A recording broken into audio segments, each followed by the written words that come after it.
Hello everyone, विश्व गुरु classes में आपका हार्दिक स्वागत है। आज की क्लास में हम लोग पढ़ेंगे ध्वनि के अभिलक्षणों के बारे में, कैरेक्टरिस्टिक्स ऑफ साउंड। अब सबसे पहली बात आती है, ये जो अभिलक्षण है इसका तात्पर्य क्या होता है। आपको फिजिक्स में बहुत सारी जगह पर ये शब्द मिलेगा, अभिलक्षण या अभिलाक्षणिक गुण।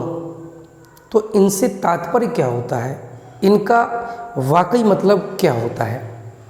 तो देखिए, कुछ गुण ऐसे होते हैं जो वस्तु विशेष से या राशि विशेष से, व्यक्ति विशेष से जुड़े होते हैं, यानी वो होते ही होते हैं उनमें।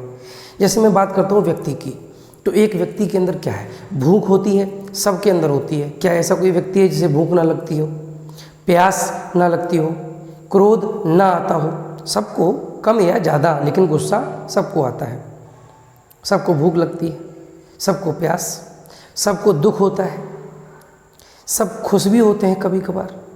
तो कहने का मतलब ये वो गुण हैं जो हर व्यक्ति के अंदर होते हैं, कम या ज़्यादा। ये हो गए व्यक्ति के अभिलाक्षणिक गुण। ऐसे ही कुछ गुण ऐसे होते हैं जो हर ध्वनि में होते हैं, वो किसी भी प्रकार की आवाज़ क्यों ना हो, उसमें वो गुण पाए जाते हैं, तो उन्हें हम कहेंगे ध्वनि के अभिलक्षण। ध्वनि के 3 अभिलक्षण होते हैं। सबसे पहला जो अभिलक्षण है वो है तारत्व, पिच। पिच क्या होता है, तारत्व क्या होता है? तो देखिए, हम लोग जब बहुत सारी आवाज़ों को सुनते हैं तो सुनकर के ही बता देते हैं कि इसकी आवाज़ मोटी है, इसकी आवाज़ पतली है। जैसे मेरी आवाज़ आप सब लोग सुनते हैं, बताते होंगे सर की आवाज़ मोटी है। तो आवाज़ मोटी है या पतली है, ये सुनकर हमें पता चल जाता है। लेकिन ये आवाज़ मोटी या पतली होती क्यों है? ऐसी कौन सी खासियत होती है उस आवाज़ में कि वो मोटी होती है या वो पतली होती है? तो वो जो खासियत है, वो जो ध्वनि का कैरेक्टर है, गुण है, वो कहलाता है तारत्व, पिच। तो तारत्व क्या होता है? तारत्व ध्वनि का वह गुण होता है या वह अभिलक्षण होता है जिसके कारण हम मोटी और पतली ध्वनियों में अंतर कर पाते हैं। ये आवाज़ मोटी है, ये आवाज़ पतली है, ये जो हम अंतर कर पा रहे हैं उसका कारण है ध्वनि का तारत्व। तो जो मोटी ध्वनियाँ होती हैं उनका तारत्व कैसा होता है? तो उनका तारत्व निम्न होता है, कम तारत्व होता है। जो पतली ध्वनियाँ होती हैं उनको हम बारीक ध्वनि भी कह सकते हैं, तीक्ष्ण ध्वनि भी कह सकते हैं। इसलिए मैंने लिखा हुआ है पतली ऑब्लिक बारीक ऑब्लिक तीक्ष्ण, इन तीनों का मतलब एक ही है। तो जब शार्प साउंड होती है, तीक्ष्ण ध्वनि होती है, तो उसका तारत्व ऊंचा होता है। तो निम्न तारत्व की ध्वनियाँ मोटी और उच्च तारत्व की ध्वनियाँ पतली होती हैं। तो इसके आधार पर हम क्या कहेंगे, जो पुरुषों की ध्वनि है या शेर की दहाड़ है या बादल की गरज है, ये सारी मोटी ध्वनियाँ हैं। और मोटी ध्वनियाँ हैं तो इनका तारत्व कैसा होगा, निम्न होगा।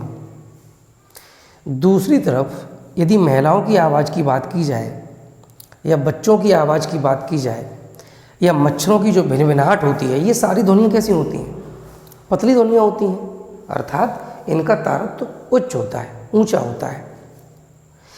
तारत्व निर्भर किस पर करता है? तो तारत्व निर्भर करता है ध्वनि की आवृत्ति पर। ध्वनि का तारत्व ध्वनि की आवृत्ति पर निर्भर करता है। उस ध्वनि की आवृत्ति कितनी है, तरंग की आवृत्ति कितनी है, इस पर निर्भर करता है तारत्व।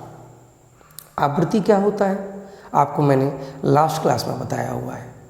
प्रति सेकंड होने वाले कंपनों की संख्या आवृत्ति कहलाती है। 1 सेकंड में जितने ज़्यादा कंपन होंगे, आवृत्ति उतनी ज़्यादा होगी। 1 सेकंड में जितने कम कंपन होंगे, आवृत्ति उतनी कम होगी। तो सीधी सी बात क्या है, जिस ध्वनि में प्रति सेकंड कंपन ज़्यादा होते हैं, यानी ज़्यादा कंपन वाली ध्वनि होती है, वो उच्च तारत्व की होती है, अर्थात पतली होती है। और जिनमें कंपन कम होते हैं प्रति सेकंड वो निम्न तारत्व की होती है, अर्थात मोटी ध्वनि होती है। तो इस आधार पर हम कह सकते हैं कि जो पुरुषों की ध्वनि होती है सामान्यतः अपवाद स्वरूप किसी पुरुष की आवाज़ पतली हो सकती है, सामान्यतः जो पुरुषों की आवाज़ होती है उसमें प्रति सेकंड होने वाली कंपनों की संख्या कम होती है, आवृत्ति कम होती है, और महिलाओं की आवाज़ में प्रति सेकंड कंपन ज़्यादा होते हैं। ठीक है, चलिए अब हम देखते हैं कि आखिरकार तरंग का स्वरूप क्या होगा। तो आप देखिए ये जो पहली तरंग है इसमें आप देखिए कंपन बहुत कम हो रहे हैं, धीरे धीरे देखिए कंपन, यहाँ पे केवल एक कंपन पूरा हो पाया है और ये आधा कंपन है, और इतने में इसके देखिए ये कंपन ज़्यादा हो रहे हैं, यानी जल्दी जल्दी कंपन हो रहे हैं। तो जब जल्दी जल्दी कंपन होंगे अर्थात आवृत्ति ज़्यादा होगी, तारत्व ऊंचा होगा, पतली ध्वनि हो जाएगी। तो पतली ध्वनि का ग्राफ देखेंगे आप तो उसमें कंपन जल्दी जल्दी हो रहे होंगे और इसमें कंपन धीरे, यानी आवर्त काल यहाँ से यहाँ तक का समय क्या होता है, आवर्त काल, एक कंपन होने में लगा समय। तो आप देखिए ये आवर्त काल बड़ा है, दूसरी तरफ ये आवर्त काल छोटा है।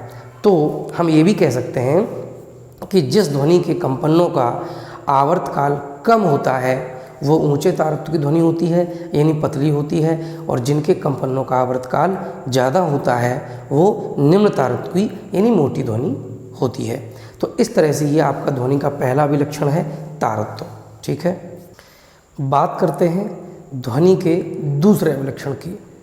ध्वनि का दूसरा विलक्षण होता है प्रबलता, लाउडनेस। प्रबलता क्या होती है? आप देखते हैं कि जब हम कोई आवाज़ सुनते हैं तो वो हमें दो प्रकार से सुनाई दे सकती है, या तो वो आवाज़ ज़ोर से आ रही होगी या बहुत ही धीमी आवाज़ होगी।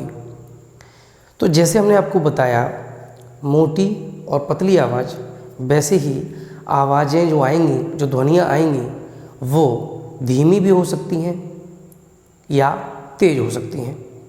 तो कोई भी ध्वनि हमें ज़ोर से सुनाई देगी, तेज़ सुनाई देगी या धीमे सुनाई देगी, ये निर्भर करता है उस ध्वनि की प्रबलता पर। तो प्रबलता क्या है? प्रबलता ध्वनि का वह गुण है या वह अभिलक्षण है जिसके कारण ध्वनि हमें ज़ोर से या धीमे से सुनाई देती है। बहुत सिंपल सा है, ज़ोर से अगर कोई ध्वनि सुनाई दे रही है तो उसकी प्रबलता ज़्यादा होगी, कोई ध्वनि अगर धीमे से सुनाई दे रही है तो उसकी प्रबलता कम होगी। ठीक है, यानी हम जिसे कहते हैं ऊंची आवाज़। ऊंची आवाज़, आदमी से कोई बात करता है, कहीं कोई झगड़ा हो रहा होता है तो क्या होता है, वो चिल्ला चिल्ला के बात करने लगता है। तो कहता आदमी है ऊंची आवाज़ बात नहीं करना हमसे, ऊंची आवाज़। ऊंची आवाज़ से मतलब प्रबलता अधिक हो गई है। ठीक है, तो जब आवाज़ नीची होती है तो उसे हम कहते हैं मृदु ध्वनि, सॉफ्ट, कोमल ध्वनि, जो हमारे कानों को ज़्यादा अच्छी लगती है। ठीक है, अब प्रबलता निर्भर किस पे करती है? तो प्रबलता निर्भर करती है ध्वनि तरंग के आयाम पर। आयाम क्या होता है लास्ट क्लास में मैंने बताया है, देख लीजिएगा। तो जो ध्वनि की प्रबलता होती है वो तरंग के आयाम पर निर्भर करती है। जिस ध्वनि का आयाम ज़्यादा होगा उसकी प्रबलता ज़्यादा होगी, जिसका आयाम कम होगा उसकी प्रबलता कम होगी। देखिए तारत्व और प्रबलता दोनों में कोई संबंध नहीं है। एक महिला की आवाज़ भी अधिक प्रबलता की हो सकती है और एक पुरुष की आवाज़ निम्न प्रबलता की हो सकती है, कम प्रबलता की हो सकती है। ठीक है, तो प्रबलता क्या है? ध्वनि का वह विलक्षण है जिसके कारण ध्वनि हमें ज़ोर से या धीमे से सुनाई देती है। आयाम पर निर्भर करती है। प्रबलता का जो गुण है वो आयाम पर निर्भर करेगा, आयाम ज़्यादा होगा तो प्रबलता ज़्यादा होगी। ठीक है, अब अगर हम बात करें कि इनमें से कौन सी तरंग जो है वो हमें प्रबल ध्वनि को बता रही है और कौन सी मृदु। मृदु माने जो आवाज़ धीमे से सुनाई दे रही है। तो आप देखिएगा ये जो तरंग हमने बनाई है इसमें आयाम बहुत छोटा छोटा है, बहुत छोटा छोटा आयाम है। ठीक है, देखिएगा आप ध्यान से देखें, इसमें ये आयाम है, ये छोटे छोटे आयाम है। ठीक है ना, छोटा आयाम है, इसका आयाम बहुत बड़ा है। ठीक, तो जिस तरंग का आयाम बड़ा होगा उसकी प्रबलता भी ज़्यादा होगी। तो ये प्रबल ध्वनि है, ये मृदु ध्वनि है। अब स्वाभाविक सी बात है कि जो प्रबल ध्वनियाँ होती हैं, यानी जो ज़ोर से बोली हुई ध्वनियाँ होती हैं, उनमें ऊर्जा भी अधिक होती है। अगर हम लोग बहुत ज़ोर से बोलेंगे तो हमारी ऊर्जा बहुत जल्दी खर्च हो जाएगी और हम थकान महसूस करेंगे, है ना। तो जो प्रबल ध्वनियाँ होती हैं उनमें ऊर्जा अधिक होती है और ऊर्जा अधिक होने के कारण ये ज़्यादा दूर तक सुनाई देती हैं। तो इसीलिए दूर खड़े व्यक्ति को अगर हमें बुलाना हो तो हम बहुत ज़ोर से चिल्लाने की कोशिश करते हैं, ठीक है। तो इस प्रकार से ये रहा प्रबलता। अब बात करते हैं ध्वनि के तीसरे अभिलक्षण के बारे में, जिसे हम कहते हैं गुणता, टिम्बर। गुणता क्या होता है? तो देखिए, हम लोग किसी भी जानने वाले की आवाज़ को सुनकर ही बता देते हैं कि ये उस व्यक्ति विशेष की आवाज़ है। जब कोई व्यक्ति हमें बुलाता है तो उसकी आवाज़ को सुनकर हम ये पता कर पाते हैं कि ये उस व्यक्ति की आवाज़ है। या कहीं कोई दूर खड़ा व्यक्ति बात कर रहा है और वो व्यक्ति आपके परिचित का है, आपका जानने वाला है, तो उसकी आवाज़ को दूर से सुन के ही आप कह देते हैं कि वह व्यक्ति वहाँ पे खड़ा बात कर रहा है। तो आखिरकार ये कौन सी विशेषता है, ये कौन सी करैक्टर है जिससे हमें ये पता चल पा रहा है कि ये आवाज़ उस व्यक्ति विशेष की है, या वस्तु विशेष की है, या यंत्र विशेष की है।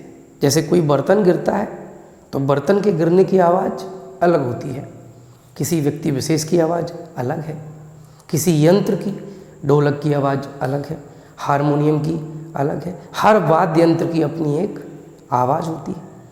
तो हम किसी ध्वनि को ये पता कर पाते हैं केवल सुनने से कि ये ध्वनि किस यंत्र विशेष की है।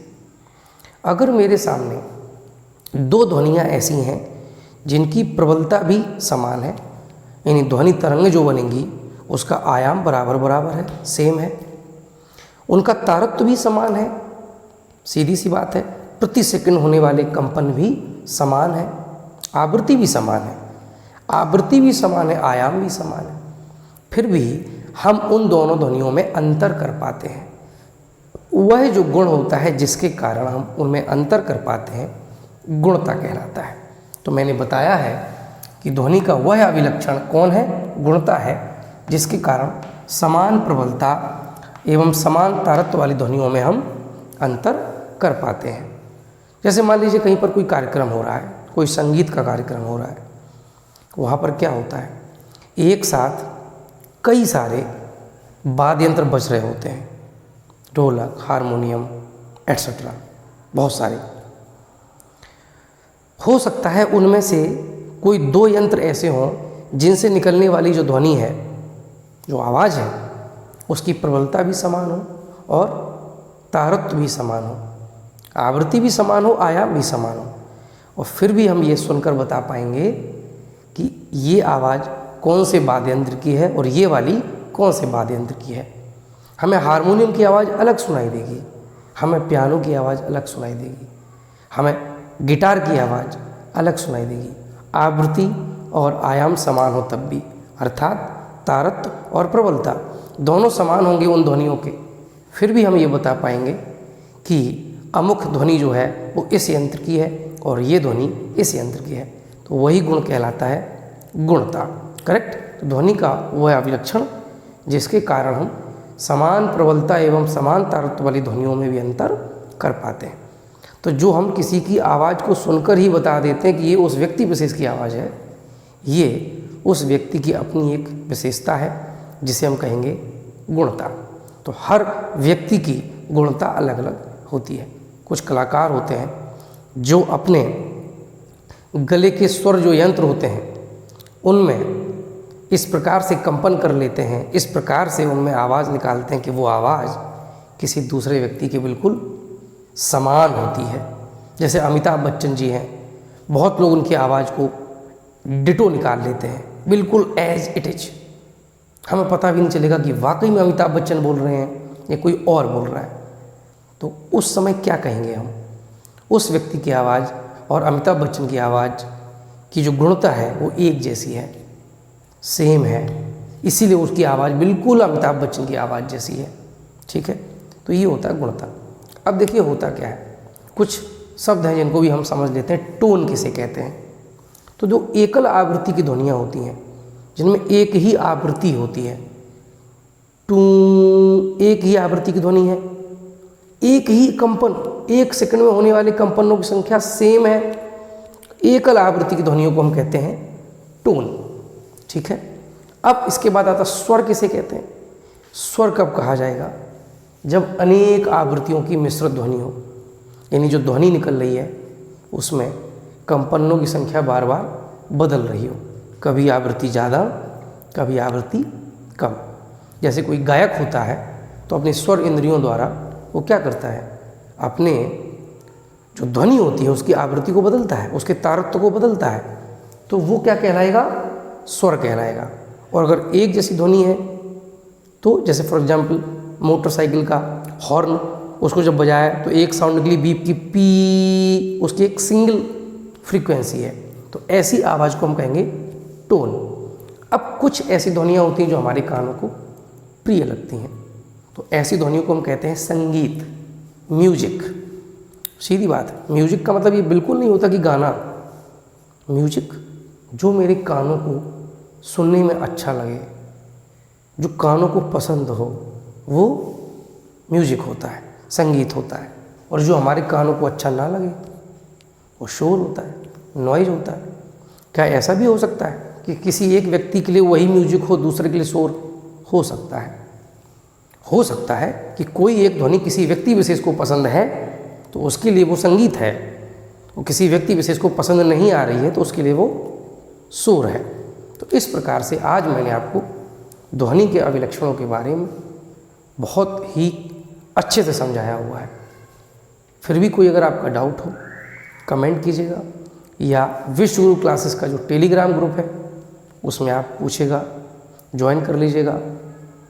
कोई भी डाउट होता है ज़रूर पूछें, और यदि क्लास अच्छी लगे एप्रिशिएट करें, शेयर करें, लाइक करें और लोगों को ज़्यादा से ज़्यादा सब्सक्राइब कराएं। तो मिलते हैं अगली क्लास में।